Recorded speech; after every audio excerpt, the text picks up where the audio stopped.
During an interview that was conducted during Tyler Joseph's performance with Q101, which was recently released on YouTube but was actually recorded back in October, Tyler revealed something very interesting and significant. Let's take a look. I picture you coming up with this 10 years ago, 12 years ago, whichever part it happened in, and you had this story that you knew was magnificent. And then, before you knew it, you were one of the biggest bands in the world, and the story has to continue. Is there an end to this story that's coming, or is it, did you have it planned all the way through? Like, or are you now going like George Lucas, hey, I got to make some more movies now? There is an end to the story, and I actually was just kind of carving out what that's going to look like the other day. Obviously, I've had the ideas and the concept and the story written for a long time. Here, Tyler confirms two very important things.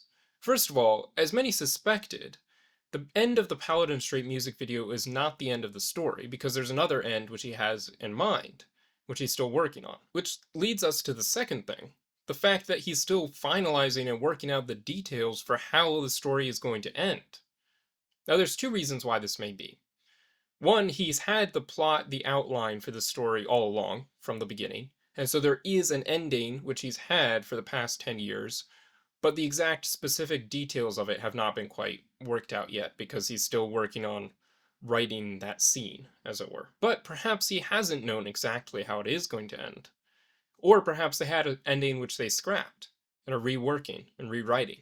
Either way, it is interesting to hear direct confirmation that Paladin Street was not the end of the story, and also to know that they are still working on the story, or at least they were back in October. It's been about a month and a half at this point, so a lot more work may have been done already. With that being said, this was just a brief video in response to this moment from a recent interview I thought was fascinating and significant.